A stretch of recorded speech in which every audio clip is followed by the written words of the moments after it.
وحده والصلاة والسلام على من لا نبي بعده وعلى آله وأصحابه أجمعين أما بعد فقد قال الله تبارك وتعالى في القرآن المجيد والفرقان الحميد فأعوذ بالله من الشيطان الرجيم بسم الله الرحمن الرحيم والذين معه أشداء على الكفار رحماء بينهم تراهم ركعا سجدا يبتغون فضلا من الله ورضوانا صدق الله العظيم. قبل اس کے نماز شروع ہو ایک مرتبہ بلند آواز کے ساتھ درود شریف پڑھ لیں. اللهم صل على سيدنا مولانا محمد وعلى آل سيدنا مولانا محمد وبارك وسلم كما تحب وترضى عندما تحب وترضى يا كريم. میرے محترم بزرگوں اور دوستوں اور عزیز ساتھیوں، بات چل رہی تھی ایک ایسی مجلس کی جس میں آقا مدنی محمد عربی صلی اللہ علیہ وسلم تشریف فرما ہے اور آپ کے سامنے آپ کے صحابہ کرام جمع ہیں اور اللہ کے رسول صلی اللہ علیہ وسلم نے اس پیاری مجلس میں جو ہے اپنی پسند کو بتلایا کہ مجھے تمہاری دنیا سے 3 چیزیں محبوب کرائی گئی ہیں، مجھے تمہاری دنیا سے 3 چیزیں پسند ہیں. ایک خوشبو، دوسری عورت اور تیسری نماز. یہ سن کر حضرت ابوبکر صدیق رضی اللہ تعالیٰ عنہ نے ارشاد فرمایا کہ یا رسول اللہ صلی اللہ علیہ وسلم، آپ نے بالکل سچ فرمایا، مجھے بھی اس دنیا سے 3 چیزیں پسند ہیں. ایک یہ النظر الی وجہ رسول اللہ صلی اللہ علیہ وسلم، ایک یہ کہ آپ کا چہرے اقدس ہو اور میری آنکھیں ہوں اور میں آپ کے چہرے انور کو دیکھتا ہوں. دوسرا یہ کہ انفاق مالی علی رسول اللہ صلی اللہ علیہ وسلم، کہ میں اپنا مال آپ صلی اللہ علیہ وسلم پر خرچ کرتا رہوں. اور تیسرا یہ کہ میری بیٹی آپ کے نکاح میں رہے. یہ سن کر جناب عمر رضی اللہ تعالیٰ عنہ نے ارشاد فرمایا کہ اے ابوبکر صدیق رضی اللہ تعالیٰ عنہ، آپ نے بالکل سچ فرمایا، مجھے بھی 3 چیزیں پسند ہیں. دیکھیے، الامر بالمعروف کہ نیکی کا حکم کرنا، والنہی عن المنکر اور برائیوں سے روکنا، اور یہ تیسرا یہ کہ پرانے کپڑے پہننا. اب باری آئی خلیفہ ثالث جناب عثمان غنی رضی اللہ تعالیٰ عنہ کی. آپ نے فرمایا کہ اے عمر، تم نے بالکل سچ فرمایا اور مجھے بھی 3 چیزیں پسند ہیں. اشباع الجیعان، بھوکوں کو کھانا کھلانا، وکسوۃ العریان اور ننگوں کو کپڑا پہنانا، وتلاوت القرآن اور قرآن کی تلاوت کرنا. میرے محترم بزرگوں دوستو، یہ عثمان غنی رضی اللہ تعالیٰ عنہ کوئی معمولی آدمی نہیں ہے. یہ خلیفہ ثالث، اسلام کے تیسرے خلیفہ ہے، داماد رسول صلی اللہ علیہ وسلم ہے. اور آپ کی فضیلت اس سے زیادہ کیا ہوگی کہ لکھا ہے کتابوں کے اندر کہ آدم علیہ السلام سے لے کر قیامت تک آنے والے سارے افراد کے اندر ایک اکیلے حضرت عثمان غنی رضی اللہ تعالیٰ کی شخصیت ہیں جن کے نکاح میں ایک نبی کی 2 بیٹیاں ہیں. اور اس شان سے ہیں کہ آقا مدنی محمد عربی صلی اللہ علیہ وسلم نے جب آپ کی دوسری بیٹی اور حضرت عثمان غنی رضی اللہ تعالیٰ عنہ کی دوسری اہلیہ کا انتقال ہوا تو اللہ کے رسول صلی اللہ علیہ وسلم نے فرمایا کہ عثمان، میں کیا کروں کہ میری یہی 2 بیٹیاں تھیں، اگر میری 40 بیٹیاں بھی ہوتی تو میں ایک کے بعد ایک تمہارے نکاح میں دیتا چلا جاتا. میرے محترم دوستو، یہ مرتبہ حضرت عثمان غنی رضی اللہ تعالیٰ عنہ کو ایسے ہی نہیں ملا ہے. آج ہم میں سے کوئی بھی انسان ہو، چاہے وہ کتنا ہی لچا لفنگا خود ہو، چاہے وہ بدماش ہو، 2 نمبر کا کام کرنے والا ہو، لیکن جہاں نکاح کی بات آتی ہے اپنی بیٹی کی، اپنی بہن کی، تو وہ ایسا رشتہ ڈھونڈتا ہے کہ داماد ہو، بہنوئی ہو تو شریف ہو، اعلیٰ نسب کا ہو، شرافت والا ہو. تو جناب محمد مصطفیٰ صلی اللہ علیہ وسلم جو اللہ کے رسول ہیں، آپ نے اپنی بیٹیوں کو ایسے ہی تو نہیں دے دیا. پتہ چلا کہ نکاح آسمانی نکاح ہے، یہ اللہ کے رسول صلی اللہ علیہ وسلم نے اللہ کے حکم سے دیے ہیں. اور کیوں نہ دیتے؟ کیونکہ حضرت عثمان غنی رضی اللہ تعالیٰ کوئی معمولی آدمی نہیں ہے. یوں تو آپ کے بہت سارے اوصاف ہیں، آپ اوصاف کے جامع ہیں، بہت ساری صفتیں ہیں، لیکن خاص طور پر آپ کی جو صفت حیا ہے وہ سارے صحابہ کرام میں سب سے زیادہ ممتاز ہے. اور وہ اتنی زیادہ آپ کے اندر تھی کہ خود اللہ کے رسول صلی اللہ علیہ وسلم کا واقعہ لکھا ہے کہ ایک مرتبہ عائشہ صدیقہ رضی اللہ تعالیٰ فرماتی ہیں کہ گھر کے اندر آپ صلی اللہ علیہ وسلم تشریف فرما ہے. میرے ابا جان حضرت ابوبکر صدیق رضی اللہ تعالیٰ آئے اور آپ نے آ کر اجازت مانگی، اللہ کے رسول صلی اللہ علیہ وسلم اسی طرح بیٹھے رہے اور آپ نے اجازت دی، اور آپ صلی اللہ علیہ وسلم اس طرح بیٹھے ہوئے تھے کہ آپ کے تہبند جو ہے تھوڑا اوپر اٹھا ہوا تھا اور آپ کی پنڈلی مبارک دکھ رہی تھی۔ اس کے بعد حضرت عمر رضی اللہ تعالیٰ تشریف آئے، اندر آنے کی اجازت مانگی، اللہ کے رسول صلی اللہ علیہ وسلم نے اجازت دے دی۔ اس کے بعد حضرت سعد بن ابی وقاص رضی اللہ تعالیٰ تشریف لائے، آپ نے اندر آنے کی اجازت مانگی، اللہ کے رسول صلی اللہ علیہ وسلم نے اجازت دے دی۔ اس کے بعد حضرت عثمان غنی رضی اللہ عنہ تشریف لائے اور آپ نے اندر آنے کی اجازت دے دی، اللہ کے رسول صلی اللہ علیہ وسلم سیدھے ہو کے بیٹھ گئے، پہلے بیٹھے، اس کے بعد اپنا کپڑا درست کیا اور درست کرنے کے بعد پھر اجازت دی۔ حضرت عثمان غنی رضی اللہ عنہ تشریف لائے اور آپ کچھ باتیں کی آپ سے اور چلے گئے، اور اس کے بعد سارے صحابہ کرام رخصت ہو گئے۔ امی عائشہ رضی اللہ تعالیٰ وہیں بیٹھی ہوئی تھی اور انہوں نے کہا کہ یا رسول اللہ، میرے ابا جان آئے، آپ اسی طرح بیٹھے رہے، حضرت عمر آئے، آپ اسی طرح بیٹھے رہے، سعد بن وقاص رضی اللہ تعالیٰ آئے، آپ اسی طرح بیٹھے رہے، حضرت عثمان غنی رضی اللہ تعالیٰ تشریف لائے، آپ اٹھے اور اپنے کپڑے کو درست کیا، کیا وجہ ہے؟ اللہ کے رسول صلی اللہ علیہ وسلم فرمائے کہ عائشہ، کیا میں ایسے شخص سے شرم نہ کروں، ایسے شخص سے حیا نہ کروں جس سے آسمان کے فرشتے بھی حیا کرتے ہیں؟ لکھا ہے کتابوں کے اندر کہ حضرت عثمان غنی رضی اللہ تعالیٰ کی 82 سال عمر ہوئی ہے، اور فرمایا کہ 82 سال کی عمر میں کبھی بھی آپ نے غسل خانے کے اندر بھی برہنہ غسل نہیں کیا ہے، کپڑے پورے کپڑے اتار کر غسل نہیں کیا ہے، وہاں بھی آپ حیا کے اتنا اہتمام کرتے تھے۔ اور میرے محترم بزرگ دوستو، حقیقت تو یہ ہے کہ یہ حیا ایک ایسی صفت ہے کہ اگر کسی شخص کے اندر یہ حیا آ جائے تو وہ نہ تو مخلوق کے حقوق کی پامالی کرے گا، نہ وہ اللہ کے حقوق کی پامالی کرے گا، نہ وہ اللہ کے حقوق کو توڑے گا، اور نہ اللہ کی نافرمانی کرے گا، نہ وہ کسی گناہ کے قریب جائے گا، نہ وہ کسی بندے کے حق کو کھائے گا۔ اور اس کی وجہ یہ ہے کہ انسان کوئی بھی گناہ کرتا ہے، مثلا وہ چوری کر رہا ہے تو چوری کرتے ہوئے وہ کبھی بھی اپنے گھر والوں سے چھپا کر چوری کرے گا، محلے والوں سے چھپ کر چوری کرے گا، گاؤں والوں سے چھپ کر چوری کرے گا، وہ یہ سوچے گا کہ چوری کرتے ہوئے مجھے کوئی نہ دیکھے۔ لیکن اگر اس کے دل میں حیا ہوگی اور وہ شرم، اس کے دل کے اندر شرم و حیا ہوگی، تو یہ سوچے گا کہ آج میں چوری کر رہا ہوں اپنے گھر والوں سے چھپ کر، اپنے رشتہ داروں سے چھپ کر، اپنے محلے والوں سے چھپ کر، اپنے خاندان والوں سے چھپ کر۔ کل قیامت کا موقع ہوگا، آدم علیہ السلام سے لے کر قیامت تک آنے والا ایک ایک فرد جمع ہوگا اور اللہ کے سامنے کھڑا ہونا ہوگا،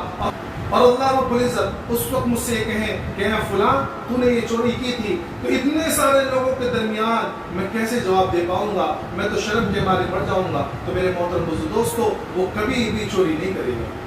انسان زنا کرتا ہے، زنا کرتے ہوئے وہ چھپتا ہے کہ میرے بچے مجھے نہ دیکھ لے، میری بیوی مجھے نہ دیکھ لے، میرے گھر والے مجھے نہ دیکھ لے، میری بہنیں، میرے والد مجھے نہ دیکھ لے، میرے محلے والے مجھے نہ دیکھ لے۔ لیکن اگر اس کے ذہن میں یہ ہوگا کہ کل قیامت کے موقع پر اللہ کو حساب دینا ہے اور میں اس زنا کا حساب اللہ کے سامنے کس منہ سے کھڑے ہو کر دوں گا، تو میرے محترم دوستوں، وہ کبھی زنا نہیں کرے گا۔ کوئی بھی گناہ ہو، اگر اس کے اندر یہ صفت حیا ہے تو وہ حیا کے مارے اللہ کے حقوق کو بھی پورا کرے گا اور بندوں کے حقوق کو بھی پورا کرے گا، اللہ کی نافرمانی سے بھی بچے گا اور بندوں کے حقوق کو بھی غصب کرنے سے روکے گا۔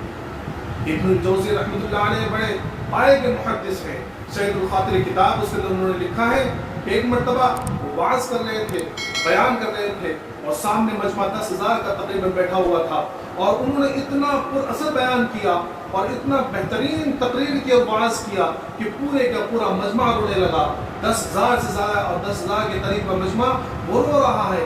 فوراً وہ لکھتے ہیں کہ فوراً میں نے اللہ سے دعا کی کہ اللہ، میں جنت میں جانے کے لائق نہیں ہوں، میرے اعمال اس لائق نہیں کہ میں جنت میں جاؤں، یقیناً میں جہنم میں جاؤں گا، بس تجھ سے اتنی التجا ہے کہ تو مجھے جہنم میں تو ڈالے گا، لیکن بس اس 10,000 کے مجمع سے چھپا کے مجھے جہنم میں ڈال گیا۔ کیوں؟ کیونکہ انہیں شرم آئے گی کہ کل دنیا کے اندر میں نے وعظ کیا کرتا تھا کہ میرے وعظ سے اثر لیا کرتے تھے، آج میں ان کے سامنے جہنم میں ڈالا جاؤں۔ تو یہ شرم و حیا ایسی چیز ہے۔ یہ صفت حیا حضرت عثمان غنی رضی اللہ عنہ کے اندر بدرجہ اتم تھی، مکمل طریقے پر تھی۔ اس لیے تو آج ہم خطبہ پڑھتے تو اس میں کیا پڑھتے ہیں؟ وعلی کامل الحیاء والایمان، وہ یہ کہتے ہیں کیوں؟ کیونکہ آپ کی صفت حیا یہ سارے صحابہ کرام میں ممتاز تھی۔ تو آپ نے جو اپنی پسند بتائی ہے اشباع الجیعان، بھوکوں کو کھانا کھلانا، یہ معمولی چیز نہیں ہے۔ کیوں؟ کیونکہ یہ وہ ماحول اور وہ زمانہ تھا جس زمانے کے اندر مسلمان بڑی عسرت کی زندگی گزارا کرتے تھے اور کئی کئی دنوں کے فاقے ہوا کرتے تھے. خود آقا مدنی جناب محمد مصطفیٰ صلی اللہ علیہ وسلم کے کئی کئی دن کے فاقے ہوا کرتے تھے. آپ کے گھروں کے اندر 2 مہینے تک چولہا نہیں جلا کرتا تھا. ایسے وقت میں آپ کی پسندیدگی کہ آپ کو کھانا کھلائیں. اور اس پسند کی صرف یہی نہیں کہ کہنے کی بات ہے، آپ نے اس کا عملی نمونہ کر کے دکھایا. لکھا ہے کتابوں کے اندر کہ ایک مرتبہ مدینے کے اندر بڑا قحط ہوا اور بڑا قحط پڑا اور فقر و فاقہ کی نوبت آ گئی. ایسے عالم میں حضرت عثمان غنی رضی اللہ تعالیٰ عنہ جو بہت بڑے تاجر تھے اور اتنے بڑے تاجر تھے کہ غنی آپ کا لفظ، آپ کے نام کا لفظ بن گیا. اس ٹائم پر آپ پہ قافلہ آیا ملک شام سے، اور اس شان سے آیا کہ 1000 اونٹ غلے سے لگے ہوئے اس قافلے کے اندر. 1000 اونٹ. جب وہ قافلہ مدینے کے باہر پہنچا تو مدینے کے جو تاجر تھے وہ فوراً باہر آ گئے کہ عثمان غنی یہ غلہ ہمیں دے دو، ہم اس غلے کو مارکیٹ میں اتاریں گے اور مارکیٹ میں بیچیں گے، بازار میں بیچیں گے. حضرت عثمان غنی رضی اللہ عنہ نے پوچھا کہ تم مجھے اس غلے کی کتنی قیمت دیتے ہو؟ تو ان تاجروں نے کہا کہ ہم آپ کو اس کی 2 قیمت دیں گے. کہا کہ نہیں، مجھے تو کوئی اس سے زیادہ دے رہا ہے. انہوں نے کہا کہ اچھا 3 گنا لے لو. حضرت عثمان نے فرمایا کہ نہیں، مجھے کوئی اس سے زیادہ دے رہا ہے. انہوں نے کہا کہ اچھا چلو 4 گنا لے لو. حضرت عثمان غنی رضی اللہ عنہ فرمانے لگے کہ نہیں، مجھے کوئی اس سے بھی زیادہ دے رہا ہے. وہ تاجر کہنے لگے کہ آخر بتاؤ تو صحیح، وہ کون سا ایسا تاجر ہے، وہ کون سا ایسا خریدار ہے جو تم سے اتنا زیادہ، تمہیں اتنا زیادہ بھاؤ دے رہا ہے اور تمہیں اتنا زیادہ اس کی قیمت دے رہا ہے. فرمایا کہ اے مدینے کے لوگوں، اے مدینے کے تاجروں، تم گواہ رہنا اس بات کے اوپر کہ آج میں نے اپنا پورا غلہ یہ سارا کا سارا اللہ کے راہ میں صدقہ کر دیا اور مدینے کے فقراء کو بھیج دیا. کیوں؟ کیونکہ اللہ رب العزت نے ارشاد فرمایا من جاء بالحسنۃ فلہ 10 امثالها، جو ایک نیکی لائے گا میں اسے 10 دوں گا، میرا اللہ مجھے اس کے بدلے میں 10 گنا زیادہ دے گا. یہ حضرت عثمان غنی رضی اللہ تعالی عنہ ہے، جن کی جو خواہش ہے، جن کی جو تمنا ہے کہ بھوکوں کو کھانا کھلانا. ایک مرتبہ دیکھا کہ مدینے کے اندر تھوڑا مسلمان تنگی کی حالت میں ہے اور کھانے کی وجہ سے، بھوک کھانا نہ ملنے کی وجہ سے اور بھوک کے عالم کی وجہ سے مسلمانوں کے چہرے زرد ہیں. مسلمانوں کے چہرے زرد ہیں. منافقین جو ہے ان کو دیکھ کر تانے کر مار رہے ہیں اور خوش ہو رہے ہیں اور کرتے پھر رہے ہیں. جناب عثمان غنی رضی اللہ عنہ کے دل پہ چوٹ سے لگی کہ منافقین تو خوش ہوتے تھے اور مسلمانوں کا عالم یہ ہے. فوراً گئے اور اپنے جا کر اپنے خزانچی سے کہا کہ اپنے خزانے کے اندر جتنے بھی غلے کے جو جمع ہیں، جتنا بھی غلہ ہے اور جتنی بھی ساری چیزیں ہیں وہ مدینے کے فقراء کے اوپر تقسیم کرو. یہ عثمان غنی رضی اللہ تعالی عنہ ہے. اور آپ کی دوسری پسند وہ یہ ہے کہ کسوۃ العریان، ننگوں کو کپڑا پہنانا. اور کیوں نہ ہو، خود آقا مدنی جناب محمد عربی صلی اللہ علیہ وسلم نے ارشاد فرمایا کہ جو شخص کسی کو ایک مرتبہ کپڑا پہناتا ہے اور اس کو اپنا کپڑا دیتا ہے کہ اس کے لیے کپڑے سلا کر دے دیتا ہے، کسی بھی عالم میں ہو اس کو کپڑا پہناتا ہے، تو وہ کپڑا جب تک اس کے بدن پر رہے گا، جناب محمد مصطفیٰ صلی اللہ علیہ وسلم فرمایا کہ کپڑا پہنانے والے کو اس کا ثواب ملتا رہے گا. اللہ کے رسول صلی اللہ علیہ وسلم نے نیکی کمانے کے لیے ہمیں کیا کیا بتلا کر گئے ہیں. یہ ہماری ناکامی اور ہماری بے حسی ہے کہ آج ہم نیکی کمانے نہیں چاہتے. اور میرے محترم دوستو، تیسری پسند حضرت عثمان غنی رضی اللہ تعالیٰ عنہ کی یہ ہے. فرمایا کہ میری تیسری پسند یہ ہے تلاوت القرآن، اور میری زبان ہو اور اللہ کا کلام ہو، میں اللہ کا کلام پڑھتا جاؤں، یہ میری پسند ہے. اور اللہ حضرت عثمان غنی رضی اللہ عنہ کی فضیلت اس ایک حدیث سے سمجھ لیجیے. اللہ کے رسول صلی اللہ علیہ وسلم فرمایا کہ اگر دنیا کے اندر کسی کے اوپر حسد کرنے کی اجازت ہوتی، یا دنیا کے اندر صرف 2 شخصوں کے اوپر حسد کرنا جائز ہے، اور یہ حسد بھی رشک کے معنی میں، تو فرمایا کہ 2 شخصوں کے اوپر حسد کرنا جائز ہے. ایک وہ کہ جس کو اللہ رب العزت نے خوب مال عطا کیا ہو اور وہ اپنے مال کو فقراء میں، غرباء میں اور مستحقین میں اور ہر ایک کو اللہ کے راستے میں خرچ کرتا ہو، مساجد بناتا ہو، مدارس میں دیتا ہو، مکاتب میں دیتا ہو، علماء پر خرچ کر رہا ہے، طلباء پر خرچ کر رہا ہے، غرباء پر خرچ کر رہا ہے، فقراء پر خرچ کر رہا ہے، وہ اللہ کے راستے میں خرچ کرتا ہو. فرمایا کہ اس کے اوپر حسد کرنا جائز ہے. دوسرا وہ کہ جس کو اللہ رب العزت نے علم عطا کیا ہو اور وہ قرآن پڑھتا ہو اور قرآن پڑھتے پڑھتے نہ وہ دن دیکھتا ہو نہ رات دیکھتا ہو نہ صبح دیکھتا ہو نہ شام دیکھتا ہو اور ہر حالت میں قرآن پڑھتا ہو تو ایسے شخص کے اوپر بھی حسد کرنا جائز ہے. اور یہ دونوں چیزیں حضرت عثمان غنی رضی اللہ تعالیٰ کے اندر کمال کے درجے میں تھی. آپ خرچ بھی خوب کیا کرتے تھے. یہاں تک لکھا ہے کتابوں کے اندر کہ آپ ہر جمعے کے اندر ایک غلام آزاد کیا کرتے تھے. آپ ہر جمعے کے اندر ایک غلام آزاد کیا کرتے تھے. بلکہ لکھا ہے کہ اگر کسی جمعے کو رہ جاتا تو دوسرے جمعے 2 غلام آزاد کرتے. اور قرآن کی تلاوت کو آپ کا ایسا مشغلہ تھا. ایک صاحب فرماتے ہیں کہ میں مسجد نبوی کے اندر رات کے وقت بیٹھا ہوا تھا. میں نے دیکھا کہ ایک شخص آیا اور آنے کے بعد اس نے قرآن نماز کی نیت باندھ لی اور نیت باندھ کر قرآن شریف شروع کیا. سورہ فاتحہ پڑھی, سورہ بقرہ پڑھی, اس کے بعد سورہ آل عمران شروع کی, پھر سورہ نساء شروع کی. کرتے صبح کا وقت ہونے لگا. اس نے اپنی نماز مکمل کی. میں نے دیکھا کہ حضرت عثمان غنی رضی اللہ تعالیٰ نے اور آپ نے ایک رکعت کے اندر پورا قرآن شریف مکمل کر دیا. یہ قرآن سے آپ کی مشغولی اور قرآن سے آپ کی محبت تھی. اور اس محبت کا نتیجہ ہے کہ اللہ تبارک و تعالیٰ نے پھر آپ سے وہ کام لیا کہ قیامت تک آنے والا ہر ایمان والا آپ کا احسان مند ہے کہ آپ نے قرآن کریم کو ایک لغت پر جمع کیا, لغت قریش میں. آج جو قرآن شریف ہمارے پاس ہے یہ مصحف عثمانی کہلاتا ہے. حضرت عثمان غنی رضی اللہ عنہ کے زمانے میں لغت میں اختلاف ہوا. کچھ لوگ یہ پڑھنے کو صحیح کر رہے ہیں, کچھ لوگ اس طرح پڑھنے کو صحیح کر رہے ہیں. حالانکہ قرآن کریم تو 7 زبانوں میں اترا ہے تو سب صحیح ہے, لیکن جھگڑا ہو رہا ہے کہ نہیں میں صحیح ہوں. حضرت عثمان غنی رضی اللہ تعالیٰ نے اس جھگڑے کو بند کرنے کے لیے قرآن کریم کو ایک لغت پر لغت قریش میں جمع کیا اور اس کو 7 نسخے بنائے اور ہر ایک نسخہ مدینے میں رکھا اور باقی کے 6 نسخے پوری دنیا کے اندر باقی, تاکہ اب جو قرآن شریف پڑھا جائے گا ایک عام انسان جب قرآن پڑھے گا تو لغت قریش میں پڑھے گا اور یہی پڑھنے کا صحیح طریقہ ہوگا. باقی کوئی قاری ہے, سبا شرط پیدا ہوا ہے, بہت 7 زبانوں میں پڑھ سکتا ہے, کوئی مسئلہ نہیں. 7 طرز سے پڑھ سکتا ہے, کوئی مسئلہ نہیں. لیکن عام انسان جب قرآن شریف پڑھے گا تو وہ مصحف عثمانی کے مطابق پڑھے گا. اور یہ آپ کا بہت بڑا احسان ہے پوری امت کے اندر. آپ کو اس لیے جامع القرآن کہا جاتا ہے, قرآن کو جمع کر دینا. دوستو, یہ قرآن سے مشغولی اور قرآن سے محبت کی بات تھی کہ آپ پہ جو شہادت کا موقع ہے اور شہادت کا وقت آیا تو وہ بھی ایسے عالم میں آیا کہ لکھا ہے کتابوں کے اندر کہ محاصرین اور باغیوں نے آپ کے گھروں کا محاصرہ کر رکھا ہوا ہے. اور امت کا اتنا خیال ہے حضرت عثمان غنی رضی اللہ عنہ کو کہ آپ نے کہہ دیا کہ اس وقت میرا سب سے بڑا مددگار وہ ہے, میرا سب سے زیادہ خیر خواہ وہ شخص ہے جو میری حمایت میں تلوار نہ اٹھائے. میں نہیں چاہتا کہ محبوب صلی اللہ علیہ وسلم کے شہر کے اندر مسلمانوں کی خون کی ندیاں بہیں.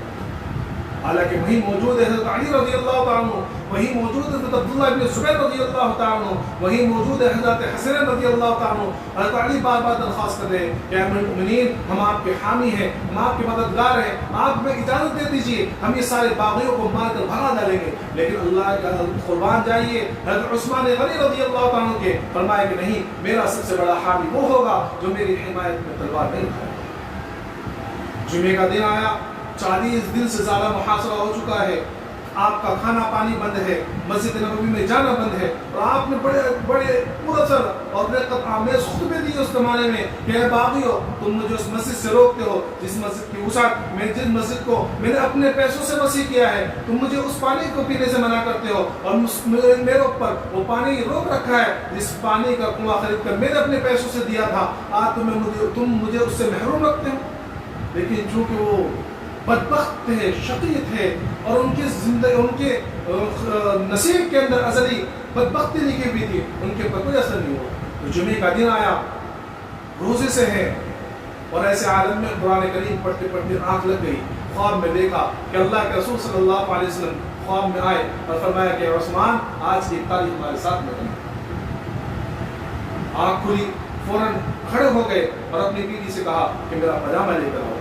لنگی پہنے ہوئے تھے, لیکن اس عالم میں بھی جبکہ یہ پتہ چلے کہ آج میری شہادت ہونے والی ہے، آج میں مرنے والا ہوں، آج میں دنیا سے جانے والا ہوں، اگر ہم رہتے ہیں تو کہتے ہیں کہ میرے فلاں بچوں کو بلاؤ، میری بیوی کو بلاؤ، میرے بیٹوں کو بلاؤ، میری وصیت یہ ہے اور میں یہ چاہتا ہوں، میں یہ چاہتا ہوں۔ لیکن حضرت عثمان غنی رضی اللہ عنہ نے اس وقت میں بھی اپنی حیا کو اس طرح پکڑے رکھا، فرمایا کہ میں تہبند پہنا ہوا ہوں، باغی آئیں گے مجھے ماریں گے، پتہ نہیں اس حالت میں میرا سطر نہ کھل جائے، میرا پاجامہ لے کر آؤ۔ پاجامہ لایا گیا، آپ نے پاجامہ پہنا اور وضو کر کے پھر دوبارہ قرآن شریف پڑھنے میں مشغول ہو گئے۔ قرآن شریف پڑھتے پڑھتے باغی جو ہے گھر کے اندر کود کر آ گئے دیوار سے، اور کود کر آ کر آپ کے اوپر تلوار کا وار کیا اور آپ کو مظلومانہ شہید کر دیا۔ لکھا ہے کتابوں کے اندر جب آپ کا خون اڑا ہے تو قرآن کریم کی آیت وَسَيَكْفِيكَهُمُ اللَّهُ کے اوپر قرآن کا خون گرا ہے، جس کا مطلب ہے کہ اللہ ان کو کافی ہے، اور پھر حقیقت اللہ ان کو کافی ہو گیا۔ جن لوگوں نے حضرت عثمان غنی رضی اللہ عنہ کی شہادت کے اندر حصہ لیا اور آپ کو شہید کرنے کے اندر جو بڑھ چڑھ کر آیا، اللہ نے سب کو عبرت ناک بنا کر موت دی ہے۔ کوئی زندہ جلا دیا گیا، کسی کو ڈبو کر مارا گیا۔ ایک شخص کہتے ہیں کہ میں نے شخص کو دیکھا کہ اس کے ہاتھ اور پیر بالکل مفلوج ہیں، پتھر سے ہو چکے ہیں۔ کہا کہ کون ہے؟ کہا کہ میں فلاں شخص ہوں جو حضرت عثمان غنی رضی اللہ عنہ کی شہادت میں تھا، اللہ نے میرے دونوں ہاتھ پیر کو مفلوج کر دیا، پتھر بنا دیے میرے کو۔ یہ حضرت عثمان غنی رضی اللہ عنہ ہے، یہ آپ کی تیز پسند ہے، اور پسند میں ہمیشہ کہتا ہوں اور یہ پچھلے جمعوں سے کہہ رہا ہوں کہ پسند بیان کرنے کا مقصد صرف قصہ گوئی نہیں ہے، کہانی نہیں ہے، بلکہ اس کا مقصد یہ ہے کہ یہ ساری پسند ایسی چیزیں ہیں، یہ ساری چیزیں اگر ہمیں بھی پسند ہو جائے، غریبوں کو کھانا کھلانا، قرآن کریم کی تلاوت اور ننگوں کو کپڑا پہنانا اور اللہ کے راستے میں خرچ کرتے رہنا، آقا مدنی جناب محمد عربی صلی اللہ علیہ وسلم کی ایک ایک سنتوں کو اپنانا، آپ کے طریقے کو اپنانا، نمازوں کی پابندی کرنا، یہ ساری پسند اگر ہماری پسندی بن جائے تو ہماری دنیا بھی کامیاب، ہماری آخرت بھی کامیاب۔ میرے محترم دوستو، انشاءاللہ اگر حیات رہا تو اگلے ہفتے جو ہے حضرت علی رضی اللہ عنہ کی تین پسند اور آپ کی مختصر جو ہے سوال حیات بیان کروں گا۔ اللہ تبارک و تعالیٰ تمام کو کہنے سننے کے ساتھ ساتھ عمل کی توفیق عطا فرمائے۔ آخر دعوانا الحمدللہ۔